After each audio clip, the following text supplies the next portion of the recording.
रियासतनामा देखने वाले सभी दर्शकों का एक बार फिर से बहुत बहुत स्वागत है। और सभी लोग जानते हैं, पिछले कुछ महीनों से म्युनिसिपल काउंसिल कठुआ का मामला लगातार तूल पकड़ रहा। बीते दिनों जो हुआ, जो आपको दिखाया गया और जो हमने दिखाया, वो भी आप भली भांति जानते हैं। आपने देखा किस तरह से तथ्यों को आप लोगों के समक्ष पेश किया गया। हालांकि हमने पूरी कोशिश की कि सच्चाई और साफ तस्वीर पूरी जनता के समक्ष पेश की जाए। और उसके बाद जो आगे की घटना हुई, यानी कि उस दिन के बाद जो आप सभी लोग जानते हैं कि 1 तारीख को माननीय उच्च न्यायालय में पेशी थी, तारीख थी। पेशी के दौरान क्या हुआ, अब आगे क्या होगा और उस घटना ने कठुआ के लोगों को क्या संदेश दिया, उसी पर आज हम चर्चा करेंगे। चर्चा करने के लिए हमारे साथ रविंद्र पठानिया जी जुड़े हैं, पार्षद हैं और एक अहम भूमिका निभा रहे हैं इस पूरे घटनाक्रम में। तो आइए इनसे बातचीत करते हैं और जानते हैं। रविंद्र जी, आपका बहुत बहुत स्वागत है रियासतनामा पर। शुक्रिया जान जी। सबसे पहले तो उस दिन के घटनाक्रम के बारे में बात करेंगे। उस दिन जो नगर परिषद के कमरों के अंदर हुआ, जो पूरा वाक्य जिस तरह से आपने देखा, किस तरह से लोकतंत्र का मजाक बना, क्या देखते हैं? देखिए, वाकई में वो बहुत एक शर्मसार घटना आप उसको कह सकते हैं। और मैं समझता हूँ कि अपनी लगभग 48-50 साल की उम्र में मैंने भी कठुआ में ऐसा कभी नहीं देखा कि राजनीतिक स्तर, राजनीतिक लोग और वो लोग जिन पर लोग विश्वास करते हैं, वो इस हद तक गिर जाएंगे, ये मैंने कभी ना सोचा था और ना ही मुझे उस पर विश्वास हो रहा था। आपने देखा होगा कि वो सारा घटनाक्रम ख़त्म होने के बाद, हालांकि तमाम तथ्यों की मुझे जानकारी भी थी, लेकिन मैंने किसी तथ्य पर बात करने की कोशिश नहीं की, क्योंकि वहाँ माहौल जिस तरीके का बनाया गया, मैं आपको बताना चाहूँगा। जिस तरह से आपने कहा कि माननीय उच्च न्यायालय ने कहा था कि सारी प्रक्रिया संपन्न होने के बाद उसका जो है वो खुलासा जो है वो 1 तारीख को वहाँ पर किया जाएगा। अगर वोट भी डाले जाते तो वो पेटियाँ बंद होनी थी, वो पेटी, और उसके बाद 1 तारीख के फैसला आने के बाद उस पर जो है वो आगे की कार्रवाई होनी थी। लेकिन जिस तरीके से सारा घटनाक्रम हुआ, आपने देखा कि मीटिंग के लिए लेटर निकाले गए माननीय चीफ एग्जीक्यूटिव ऑफिसर की ओर से, उनकी ओर से लेटर निकाले गए और उसके बाद तमाम पार्षदों को वहाँ पे बुलाया गया। वहाँ पे 10 पार्षद हम लोग पहले पहुँच गए। तो उसके बाद अब हैरानी की बात ये थी, मैं आपको बताऊँ कि जो म्युनिसिपल एक्ट है, जो लॉ है, ये देश भारत कहीं ना कहीं कानून के साथ बंधा हुआ देश है। कानून के ऊपर सारी चीज़ें चलती हैं, लेकिन कानून की किस तरीके से धज्जियाँ उड़ाई गई इस कठुआ शहर में, और छोटी सी एक म्युनिसिपल काउंसिल के लिए। मैं आपको बताऊं कि एक छोटी सी म्युनिसिपल काउंसिल की कुर्सी के लिए किस तरीके से ये सारी चीज़ें धज्जियाँ उड़ाई गई, वो लोगों ने देखा। लेकिन आम जनता है, अब लोगों को जिससे इससे सरोकार नहीं रहता है, उन्हें तमाम तथ्यों की जानकारी भी नहीं होती है। वो उसी चीज़ पर विश्वास करते हैं जो उनको दिखाया जाता है या जो उनको अगले दिन पढ़ने में मिलता है। ये सारी चीज़ें आप भली भांति जानते हैं।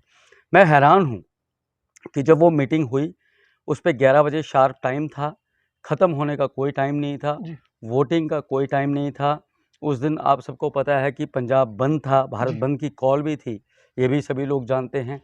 अब सबसे बड़ी बात ये है कि मैं हैरान हूँ कि जिसको हम चौथा स्तंभ कहते हैं, माफ़ करिएगा मुझे आपका अगर आपको बात कड़वी लगे, लेकिन बड़ी खुली बात करूँगा, जिसे चौथा स्तंभ कहा जाता है पत्रकारिता को, और उसके साथ साथ तीसरी आँख कहा जाता है कि वो नज़र रखती है तमाम चीज़ों पे। तमाम तरह के झूठ को पेश करके अगर किसी चीज़ को सच बनाकर पेश किया हो, तो भी पत्रकारिता जो है वो कहीं ना कहीं उस झूठ को कहीं ना कहीं ढूंढकर उसको उजागर करने का काम करती है। अगर सच को छुपाकर झूठ को उजागर किया गया हो, तो उस सच्चाई को ढूंढने का प्रयास पत्रकारिता के माध्यम से किया जाता है, तभी उसको तीसरी आंख और चौथा स्तंभ कहा जाता है। लेकिन मैं हैरान हूँ, जिस तरीके का रोल मेरे मीडिया बंधुओं का, तमाम मेरे भाई हैं, लेकिन मैं हैरान हूँ कि उनका इतने सालों का तजुर्बा, कुछ लोग उसमें बहुत मैच्योर लोग भी थे, नाम नहीं लूँगा किसी का, लेकिन बहुत मैच्योर लोग थे। लेकिन जिस तरीके से उन्होंने उस तमाम घटनाक्रम को पेश करने का प्रयास किया, जिस तरीके से उन्होंने कहा कि ये क्या हो रहा है, ये तमाशा हो रहा है, मीटिंग ख़त्म क्यों नहीं होती है। भैया, आपको जानकारी ही नहीं है, आपको इसका मतलब जानकारी ही नहीं है कि उस मीटिंग का मतलब क्या था और वो मीटिंग कैसे प्रोसीड की जा सकती थी, उस मीटिंग को कैसे चलाया जाना था, उस मीटिंग को कैसे ख़त्म किया जाना था, ये तमाम चीज़ें आपको पता ही नहीं थी। वही लोग पहले दिन, 2 दिन पहले अखबारों में लिखते थे कि ये तमाम उस दिन लोगों को रिज़ल्ट देखने को नहीं मिलेगा, रिज़ल्ट जो है वो हाई कोर्ट तक वेट करना पड़ेगा, 1 तारीख तक लोगों को वेट करना पड़ेगा, लोग बड़ी उत्सुकता से जो है वो इंतज़ार कर रहे हैं, लेकिन लोगों को खुशियाँ मनाने का मौका नहीं मिलेगा। ये सारी चीज़ें मैं अखबार के मैं बहुत पैनी नज़र रखता हूँ। जी। मैं समाचार पत्रों के माध्यम से पढ़ रहा था, लेकिन हैरानी ये हुई कि घटनाक्रम होने के बाद दूसरे दिन अखबार में आता है कि प्रधान साहब के विपक्ष में जो थे वो सिर्फ मात्र 10 वोट पड़े। अब मैं उनको पूछता हूँ कि भैया मुझे बताओ तो सही, वो वोट कहाँ हैं? वोट कहाँ पड़े? आपने वोट तो पड़ने ही नहीं दिए। जी, जो एग्जीक्यूटिव ऑफिसर है, वो उसकी मिलीभगत तो थी, उसकी कार्यप्रणाली पर कहीं न कहीं प्रश्न चिन्ह तो था, लेकिन जो कार्यप्रणाली आपने दिखाई, मुझे बताइए वो कहाँ उसका औचित्य कहाँ बनता था? आपने कहा मीटिंग ख़त्म कर दीजिए, मीटिंग कैसे हो गई? जबकि आपने देखा होगा कि जो एग्जीक्यूटिव ऑफिसर हैं, उन्होंने बाद में जो बयान जारी किया, उन्होंने कहा कि हाउस में 21 मेंबर्स होते हैं टोटल म्युनिसिपल काउंसिल में, और एक जनरल मीटिंग जब होती है, तो उस हाउस की कार्रवाई को चलाने के लिए मिनिमम 7 काउंसलर्स की ज़रूरत होती जी, है। जी। 7 मेंबर हाज़िर हों तो मीटिंग चलती है। इसी तरह से जब स्पेशल मीटिंग होती है, जी। तो स्पेशल मीटिंग को चलाने के लिए, आगे बढ़ाने के लिए, उसकी कार्रवाई को चलाने के लिए 11 आदमियों की जो है वो ज़रूरत होती है। जी। वहाँ मात्र 10 आदमी अगर पहुँचे थे, इसका मतलब कि मीटिंग की प्रोसीडिंग्स तो शुरू ही नहीं हुई। जी। और उससे पहले भी जब मीटिंग की प्रोसीडिंग शुरू होनी थी, मोशन डिस्कस होना था। नो कॉन्फिडेंस मोशन को डिस्कस किया जाना था। जी। उसके बाद तमाम तरह की औपचारिकताएँ जो बैलेट्स थे, उनको समझाया जाना था, इन फेवर ऑफ, अगेंस्ट क्या है, कैसे उस पे मोहर लगानी है। ये सारी चीज़ें भी लगभग 1 डेढ़ घंटे का प्रोसेस था, और उसके बाद वो वोटिंग प्रोसेस था, और वो मतपेटियाँ जो थी वो कहीं न कहीं बंद होनी थी। जी। कुछ भी नहीं हुआ। 10 पार्षद पहुँचे, और एग्जीक्यूटिव ऑफिसर को हमने बार-बार कहा, हालाँकि हम लोग ये सोचते थे कि वो एडमिनिस्ट्रेटिव लेवल के आदमी हैं, और वो सारी मेरे ख्याल से अर्बन लोकल बॉडी के तमाम जो रूल्स, रेगुलेशंस, जो एक्ट कहता है म्युनिसिपल एक्ट, उसको भली-भाँति उसको जानते होंगे, या कानून ने जो उनको कहा है, उसको भी समझते होंगे, जानते होंगे। जी। लेकिन बड़ा अफ़सोस हुआ कि उन्होंने भी जिस तरीके से पेश किया, ये सारी चीज़ें देखिए 11 बजे मीटिंग थी शार्प, अगर सवा 11, साढ़े 11 बजे उसकी आप प्रोसीडिंग शुरू करते हैं, आप कह सकते हैं कि क्योंकि कोरम पूरा नहीं है, कोरम पूरा नहीं हुआ, लिहाजा हम इस मीटिंग को 1 घंटे के लिए स्थगित करते हैं। जी। 1 घंटे के लिए आप उसको स्थगित कर सकते थे।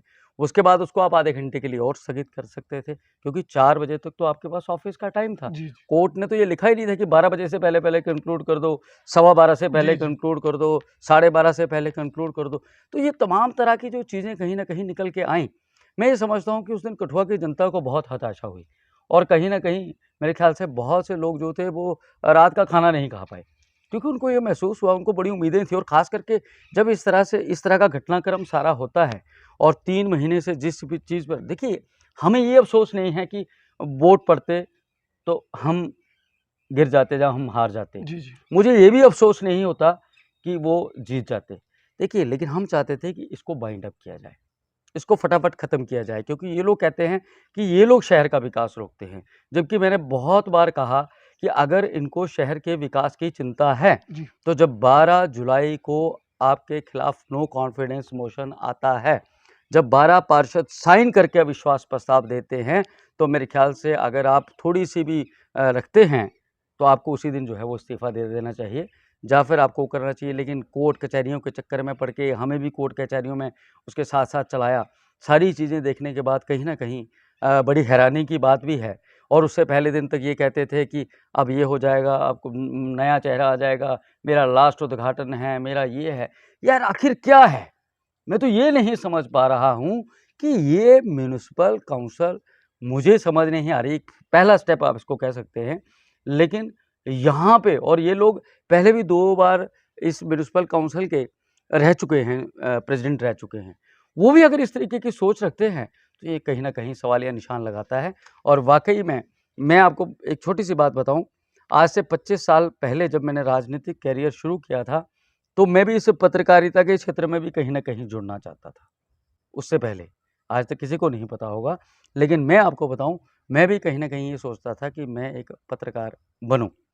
लेकिन आज मुझे अफ़सोस हुआ कि ये लोग जो पत्रकार बने, जिस तरीके का चीज़ इन्होंने दिखाई, वो वाक़ई में बहुत हैरान करने वाली बात थी, और लोगों कि मैं मेरे ख्याल से एक बहुत ठीक है, राजनीति में तो लोग बोलते हैं कि राजनीति गंदी है, राजनीतिक लोग गंदे होते हैं, डर्टी पॉलिटिक्स होती है। बट ये क्या है? ये मुझे कोई जवाब दे कि ये क्या है? खैर इस पे चर्चा नहीं करेंगे। आपने कहा कि उस दिन बैठक का समय दिया गया था।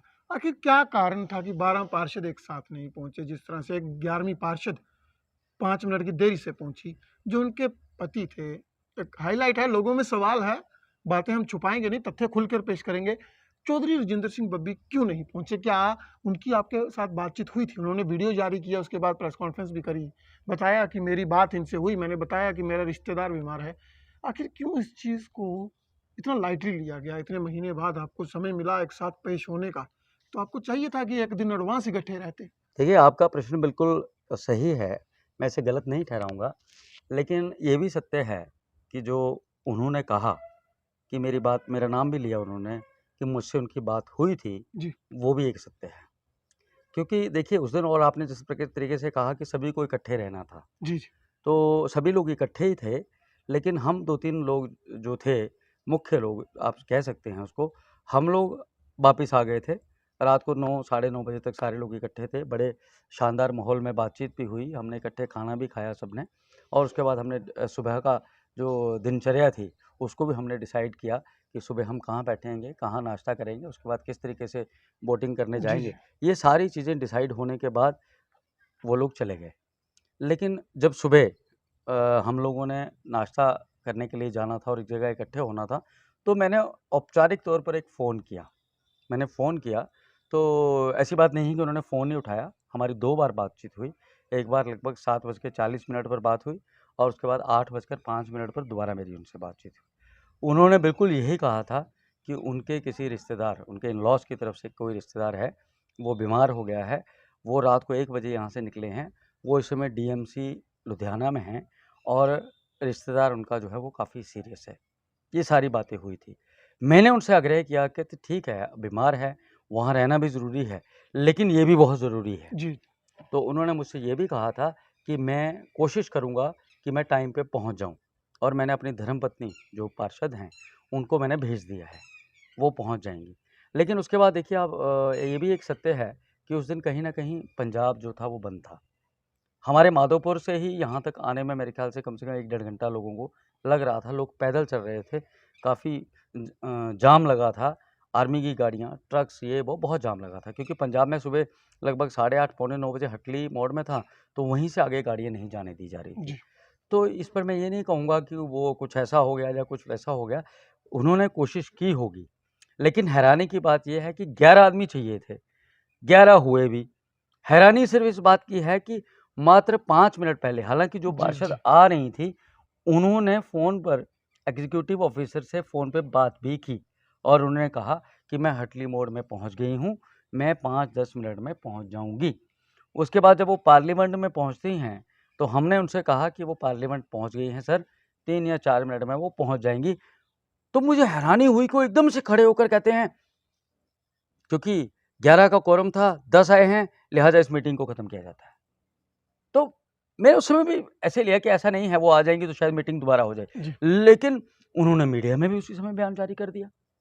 तो कहने का मतलब ये है कि मुझे ऐसा महसूस हुआ कि वो सारी चीज़ें पहले से ही फ़िक्स्ड थी, पहले से ही इन्होंने तय किया था, हम ऐसे करेंगे, ऐसा हो जाएगा तो ऐसे करेंगे।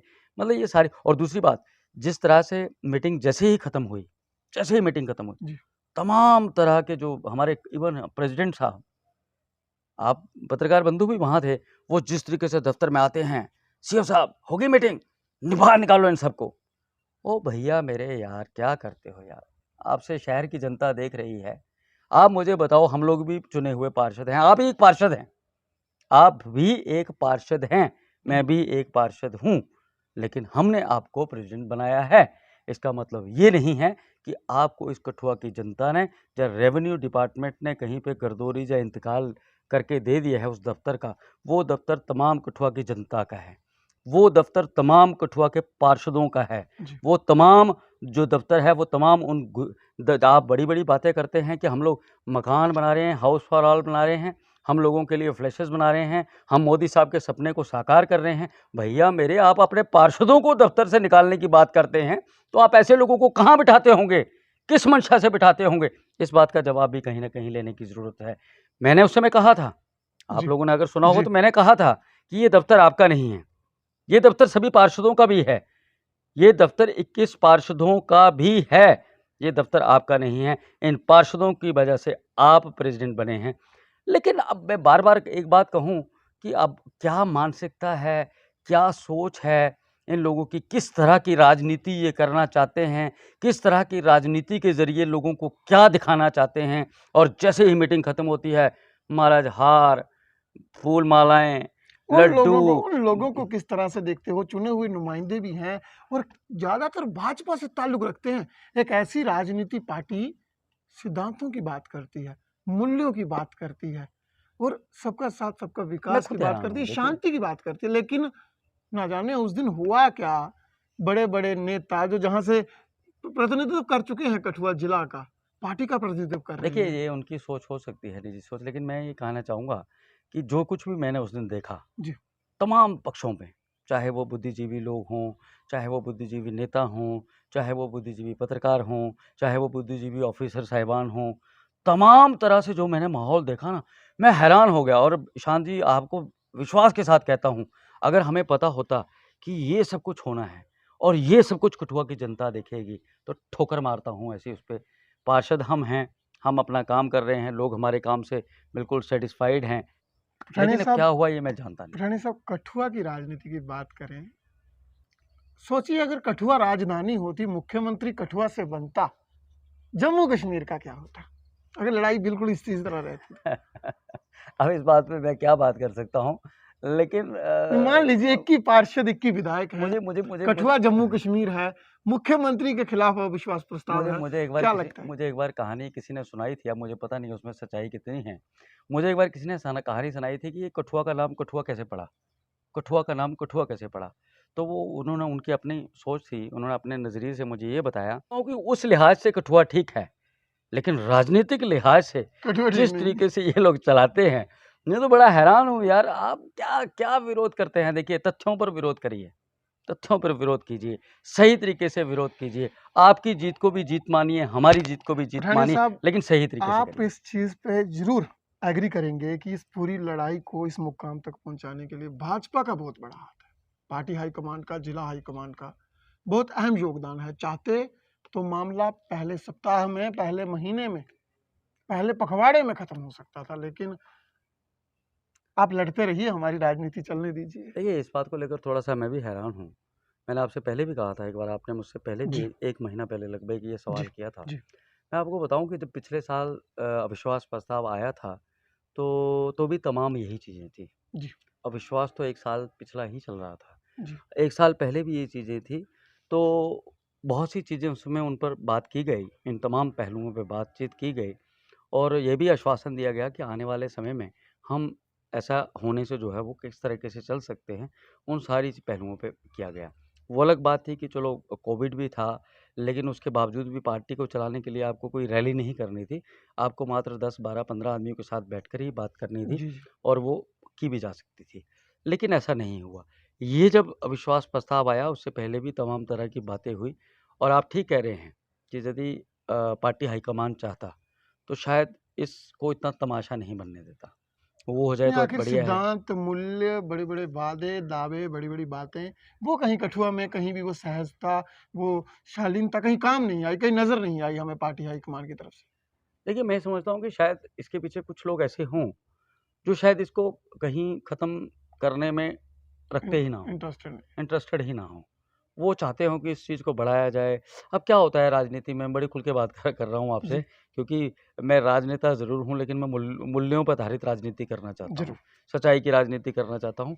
ये लोग क्या करते हैं कि सोचते हैं कि ये हो जाएगा, तो ये बन जाएगा, तो मेरा नुकसान हो जाएगा, बस प्लस माइनस करते हैं, प्लस माइनस करते हैं। हम लोग खुले दिल से चलते हैं, हम लोग खुले दिल से चलते हैं। हमने कहीं भी काम किया हो, जिस भी प्लेटफ़ॉर्म पे काम किया हो, हमने वहाँ पर पूरा निष्ठा से, भाव से काम किया। जिस भी प्लेटफ़ॉर्म पे काम किया, चाहे वो स्टूडेंट ऑर्गेनाइज़ेशन से जी, किया, तो दूसरे पक्ष से जितनी मर्ज़ी धमकियाँ आईं, जहाँ प्रलोभन आए, हमने कभी कॉम्प्रोमाइज़ नहीं किया। जब पार्टी में आए, तो कोई वो नहीं किया, किसी दूसरी पार्टी में काम किया, तो हमने ये नहीं सोचा कि हमारी हार है, तो हम काम नहीं करेंगे। हमने वहाँ भी तन, मन, धन से काम किया। तो ये कुछ लोग जो होते हैं ये प्लस माइनस देखते हैं। ये अभी की बाद में सोचते हैं, आगे की पहले ही सोचने लग जाते हैं कि आगे क्या होगा? आगे विधायक का चुनाव होगा, कहीं कोई आदमी तेज़ है, वो मुझसे आगे ना निकल जाए। देखिए, मैं डोगरी भाषा में आपको कहूँ, खोता, घोड़ा, खच्चर, खोता, घोड़ा, खच्चर, तीनों एक ही हैं। उनके आप देखेंगे नैन, नक्श, हर चीज़ जो परमात्मा ने बनाई है, वो सभी सेम है। लेकिन गधा, गधा होता है, खच्चर, खच्चर होती है, जी घोड़ा, घोड़ा होता है। जहाँ घोड़े को दौड़ना है, वहाँ घोड़े को ही दौड़ना है। जी जहाँ खच्चर चढ़ सकती है, वहाँ खच्चर ही चढ़ सकती है। जहाँ गधा चल सकता है, वहाँ गधा ही चल सकता है। लेकिन आप गधों को ही दौड़ाना चाहेंगे या खच्चरों को ही दौड़ाना चाहेंगे, किसी घोड़े को दौड़ाएँगे ही नहीं, तो आप उस घोड़े की पहचान नहीं कर सकते हैं। ये सारी चीज़ें, बात बहुत दूर तक जाने जी वाली जी बात जी है। जी जी अगर किसी को चुभे, तो मैं उससे माफ़ी भी माँगना चाहूँगा, लेकिन ये मेरा अपना पर्सनल नहीं, वो है। अक्सर बड़ी बात थी, एक बड़ा सवाल कठुआ की राजनीति में अब प्रश्न चिन्ह सा लग चुका है। जो आप भी देखेंगे न्यूनतम स्तर पर होती है परिषद, सरपंच पंच चलो रूरल में होते हैं, लेकिन कठुआ में न्यूनतम स्तर पर परिषद होती है। आगे का कोर्स ऑफ एक्शन क्या है? आज 1 तारीख को आपकी तारीख थी, क्या लगता है कितनी संभावना है जीत देखिए, की? सब बढ़िया होगा। मैं आपको बताऊँ, मैंने एक कहानी पढ़ी थी, it is all for the best. जो आप कह रहे हैं कि ये सब कुछ हुआ, शायद ये भी बहुत अच्छा हो रहा है। मैं ये जी मानता हूँ। मैंने आपसे पहले भी कहा था, मैं कभी हताश नहीं होता हूँ। जी ये सब कुछ अच्छा हो रहा है क्योंकि जो हमारी आने वाली युवा पीढ़ी है, एक्सपोज हो रहा है सब कुछ, सब एक्सपोज़ हो रहा है, और आने वाली जो युवा पीढ़ी है, वो बहुत पैनी नज़रों से इन सोच सबको, समझ के चलेगी वह। सब बहुत पैनी नज़रों से देख रही है युवा पीढ़ी कि क्या हो रहा है, किस तरह गिर सकता है, कौन गिर सकता है, कौन चल सकता है। ये सारी चीज़ें कहीं न कहीं वो हो रही हैं। बाकी जहाँ तक आपने बात की कि नतीजा क्या आने वाला है, मैंने आपसे पहले ही कहा कि ये देश कानून पे चलता है, जी और इस देश का ही हिस्सा कठुआ है। जी ये कोई बाहर नहीं है। जी हम भारतवासी हैं, और यहाँ लॉ एंड ऑर्डर चलता है। और जिस तरीके का ये सारा घटनाक्रम हुआ, मुझे पूरी उम्मीद है कि पहले भी माननीय उच्च न्यायालय ने जिस तरीके से, आपने देखा पिछले दिनों भी परिस्थितियाँ बदल दी गई थी, जी किस जी तरीके से पेश करके, लेकिन उच्च न्यायालय के बीच में आने के बाद वो परिस्थितियाँ ठीक हुई। लेकिन अब उस ऑर्डर को किस तरीके से लेना था, इन्होंने किस तरीके से किया, वो इनकी बात है।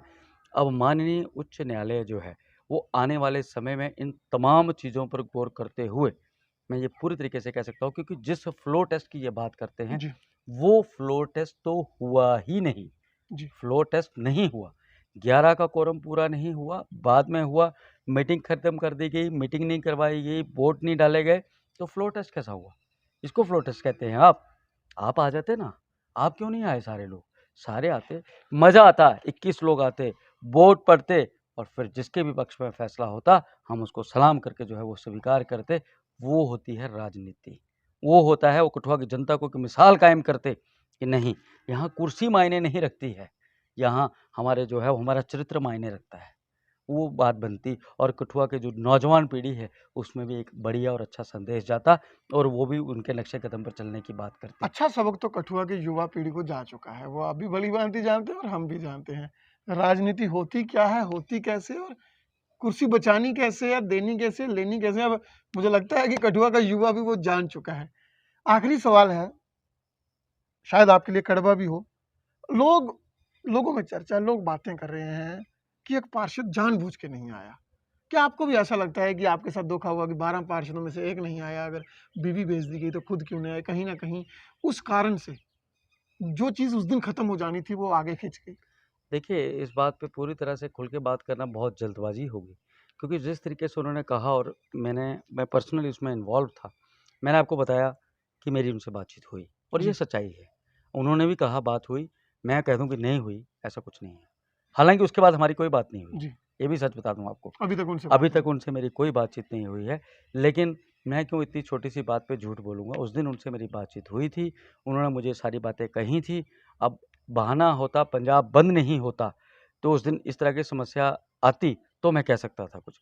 लेकिन जिस तरीके की परिस्थितियाँ थी, लोग जिस प्रकार से लोग शाम को बता रहे थे, और भी लोग, हमारे भी कुछ लोग, मतलब फैमिली के कुछ बच्चे भी वहाँ थे, जी। उनको भी घर पहुँचना था। वो जिस तरीके से उन्होंने कहा था कि हम इतने बजे पहुँच जाएँगे, वो 4-5 घंटे देरी से पहुँचे, तो मैं उनको गलत ठहरा नहीं, लूँ वो लेकिन कहीं बात। न कहीं पॉसिबिलिटी थी कि दोनों साथ आ जाते नहीं, तो वो मामला नेचुरली, खत्म हो जाता। नेचुरली मैं ये सिर्फ़ चाहता हूँ कि कहीं न कहीं हो सकता है उन्होंने उस बात को इतना सीरियस ना लिया हो, और जबकि सीरियस लेना चाहिए था क्योंकि वो जनता से जुड़ा हुआ विषय भी था, पार्षदों की बात नहीं थी, जनता से, क्योंकि जनता बहुत पैनी नज़र गड़ाई हुई थी इस जी। पे। लेकिन मैं उसको पूरी तरह से उनको कटघरे में खड़ा कर दूँ, ऐसा नहीं है। ये जाँच का विषय भी है। बाकी आपने उनसे खुद भी सवाल पूछा आगे था। आगे अभी तक पार्षद 12 इकट्ठे हैं या फिर आगे का क्या रहेगा? नहीं, बिल्कुल 12 पार्षद इकट्ठे हैं। देखिए, मैं या सलाम आप कर कह रहा रहे हैं कि उनसे था। बात नहीं हुई? मैं एक बात आपको बताऊँ, बात बीच में रह गई। मैं एक बात आपको बताऊँ कि मैं भी 25-26 साल से इस राजनीतिक क्षेत्र में हूँ, कठुआ जी। में। यहाँ जब कभी भी कोई ऐसा घटनाक्रम होता था, बहुत कम बार मौका मिला है, लेकिन जब कभी भी ऐसा घटनाक्रम होता था, आपने हमेशा देखा होगा कि हमारा जो दलित समाज है, हमारे जो एससी कम्युनिटी के जो लोग बेचारे गरीब लोग हैं, जी। हालाँकि उनमें बहुत अच्छे लोग भी हैं, लेकिन जो बेचारे बहुत गरीब लोग हैं, उन पर हमेशा आरोप लगते रहे, हमेशा आरोप लगते थे। हो सकता है कर कोई और जाता हो, नाम उनका बेचारों का लग जाता हो। लेकिन मैं सलाम करना चाहता हूँ। हमारे साथ आपने देखा कि 5-6 लोग इसमें दलित लोग हैं जी। और 2-3 लोग बहुत बेचारे खड़े निम्न हैं, खड़े निम्न हैं निम्न लेकिन। स्तर पर भी जी। हैं। लेकिन मैं उनको सलाम करना चाहता हूँ और कठुआ की जनता भी उनको सलाम कर रही है। जिस तरीके से ये प्रस्ताव गिरना, चलना, कल की जीतना, बात है। हारना, जी। वोट पड़ना, नहीं पड़ना, वो अलग बात है। लेकिन आज लगभग आपने देखा होगा कि 3-4 दिन पहले हुआ था ये सारा घटनाक्रम। जी, जी। लेकिन मैं जिससे भी मिला हूँ ना, मुझे हर आदमी ने यार एप्रिशिएट किया है, उसने सैल्यूट किया है कि आप 10 पार्षद जो पहुँचे और ख़ास करके जो अनुसूचित जाति के लोग थे, उनको सलाम करते हैं कि उनका कितना मादा है कि इतनी बड़ी लड़ाई होने के बाद भी उन्होंने अपना धैर्य नहीं खोया, उन्होंने अपने आप को कहीं बेचने का प्रयास नहीं किया। हालाँकि कितने प्रयास हुए होंगे, ईशांत जी आप अंदाज़ा भी नहीं लगा सकते। अब मुझ पर तो कोई प्रयास करेगा नहीं, मुझे कोई नहीं पूछता है, ये भी जी। सच्चाई है। मुझे किसी ने नहीं पूछा, मुझे किसी ने फ़ोन नहीं किया, मुझे अफ़सोस भी है शायद मुझे भी कर लेते। कहीं न कहीं कुछ फ़ायदा हो जाता है राजनीति मुझे में। भी कोई कर लेता लेकिन मुझे किसी ने फ़ोन नहीं किया, किसी राजनेता ने फ़ोन नहीं किया, किसी छोटे संतरी, मंत्री ने मुझे फ़ोन नहीं किया, किसी ने भी किसी भी एंगल से फ़ोन नहीं किया। वो मेरे लिए शायद अफ़सोसजनक दुःख की बात है, बात है। दुःख की बात है कि यार हमारी तो कहीं पर उन्होंने वैल्यू नहीं की कहीं, हमें किसी लायक समझा ही नहीं। नहीं वो हाँ, आपके वोट की कीमत कोई नहीं है ना, फिर खोटा सिक्का हो सकता खोटा है। सिक्का वो करार दे दिया खोटा है। सिक्का हो सकता है, लेकिन मैं फिर एक बार उनको सलाम करना चाहूँगा कि उन पर तमाम तरह के प्रयास होने के बावजूद भी उन्होंने अगर कहा कि हमने गलत को गलत कहा है, तो हम गलत को गलत ही कहेंगे और सच को सच कहा है, तो सच को सच ही कहेंगे। दिन को रात नहीं कहेंगे किसी कहने पे जी। और रात को दिन नहीं कहेंगे किसी के कहने पे। जो सच्चाई लेकर हम लोग सामने आए हैं, उसके लिए मरते दम तक लड़ेंगे। उसके लिए मैं उनको वाक़ई में सलाम करता हूँ। बहुत-बहुत धन्यवाद। इस वक़्त आप सुन रहे थे रविंद्र पठानिया जी को, आपने सुना उनको दुःख भी है कि हमें तो किसी ने पूछा ही नहीं। पूछ लेते, कुछ ना कुछ आ जाता, हमारी भी कीमत पड़ जाती, हमारे वोट की कीमत पड़ जाती, हमारी वार्ड की कीमत पड़ जाती। हालाँकि ये बात सिद्धार्थिक मूल्यों से काफ़ी दूर है और तुच्छ बात है, लेकिन अक्सर आज की राजनीति ऐसी ही हो चुकी है। जिला कठुआ आपने देखा, कठुआ की म्युनिसिपल काउंसिल की लड़ाई आपने देखी। आप लोगों ने ये भी देखा, कार्यप्रणाली जो सरकारी व्यवस्था थी, उसने किस तरह का रवैया अपनाया। आखिर किस तरह से उच्च न्यायालय के आदेशों को माना गया, किस न्यूनतम स्तर पर, जी हाँ बिल्कुल ठीक, किस न्यूनतम स्तर पर उच्च न्यायालय के आदेशों को माना गया। आदेश क्या थे वो भी हम आपको जरूर बताएंगे, क्योंकि हमें पता है लड़ाई लंबी है, अभी मसला और चलेगा। लेकिन बात सिर्फ इतनी सी है कि जो तथ्य थे, जो मुद्दे थे और जो कुछ कठुआ की आवाम ने देखा, वो किस हद तक सही था। क्या इस तरह से हम युवा पीढ़ी को राजनीति में लाने का प्रयास करेंगे? क्या इस तरह से वो नुमाइंदे, वो प्रतिनिधि जो इस जिला को, जो इस कॉन्स्टिट्यूएंसी को, जो इस कौंसल को पेश करते हैं, जिसको प्रतिनिधि राज्य स्तर पर, देश के स्तर पर करते हैं, अगर कठुआ में ही ऐसा होगा तो वो प्रदेश स्तर पर क्या ही दिखाते होंगे। इन्होंने फिर वही बात, एक सवाल उठा ही दिया है हम सबकी कार्यप्रणाली पर। हालांकि वो इनका निजी बयान है, लेकिन फिर एक बात जरूर कहना चाहेंगे कि हमें हर किसी को, चाहे वो सरकारी व्यवस्था हो, चाहे वो चुने हुए प्रतिनिधि हो, कोई भी विभाग हो, उसे पारदर्शिता से अपना कार्य करना चाहिए। बहुत जल्द म्युनिसिपल कमेटी, म्युनिसिपल काउंसिल से जुड़े हुए कुछ और मुद्दों के साथ हाजिर होंगे। तब तक के लिए आप बने रहें रियासतनामा के साथ।